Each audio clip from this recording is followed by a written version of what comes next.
This video tutorial follows on from the previous Introduction to Multiple States sampling video and focuses on the configuration of Magstim stimulators for use in TMS recordings. When the Multiple Frame States checkbox is enabled in the General tab of the sampling configuration and Dynamic Outputs mode is selected in the States tab, the Magstim button allows the user to configure settings for Magstim 200, BiStim or Rapid devices. Control of supported Magstim devices is achieved using the Auxiliary States module in Signal. The option of including Auxiliary States device support is given during Signal installation. For this example, we will consider an experiment requiring two different stimuli, one at a low power intensity and one at a high power intensity.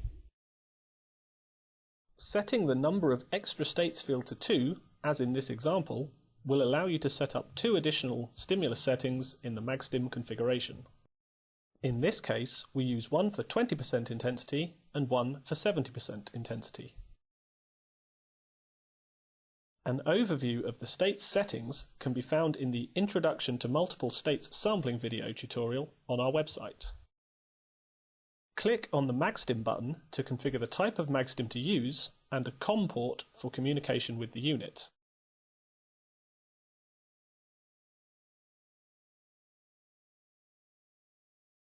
The list of states in use is displayed and can be edited by clicking on them in the list and then changing the settings in the dialog.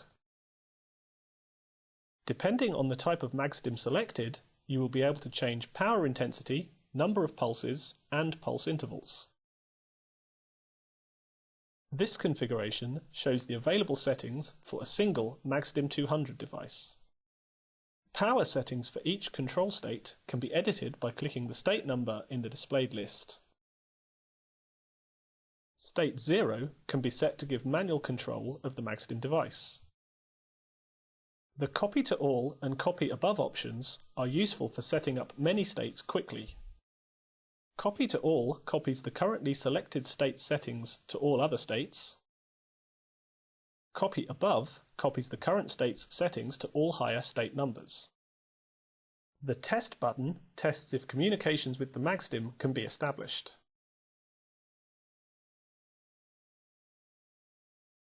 The dual Magstim 200 option has the same settings as described here, but requires 2 COM ports, one for each 200 unit. BiStim units are comprised of 2 synchronized stimulators which can be used to deliver dual stimulus pulses. Normally, the first pulse is delivered at the time of the external trigger and the second at a preset interval after the trigger, which can be set in the state settings of the Magstim configuration as shown.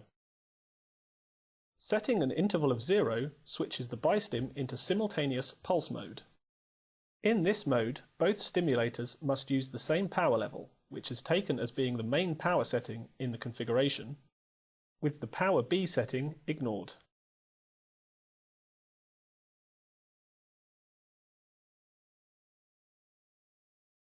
The Use High-Res Timing Mode option can be used to set interval values between 0 and 999 milliseconds in steps of 0.1 of a millisecond. It is possible to use 2 digital output pulses to trigger both the first power and second power B stimulus. To use this method, the BiStim unit must be set to use Independent Trigger Mode or IBT mode. See your BiStim user manual for details. When IBT mode has been set on the BiStim unit, the BiStim in Independent Trigger Mode checkbox also needs to be selected in Signal.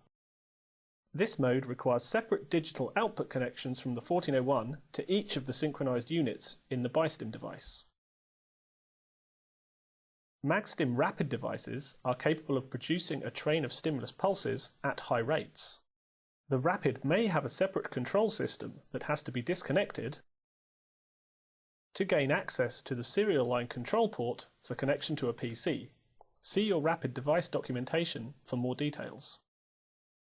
You can set the intensity, number and frequency of pulses in the settings section of the configuration. There is also a checkbox option to use single pulse mode, which allows you to set power levels up to 110%. If this option is selected, the Rapid produces one stimulus pulse per trigger, ignoring the pulse train parameters. The Ignore Coil Interlock Switch option disables the switch on the Magstim coil handle so that the device will fire in response to triggers without the button being depressed.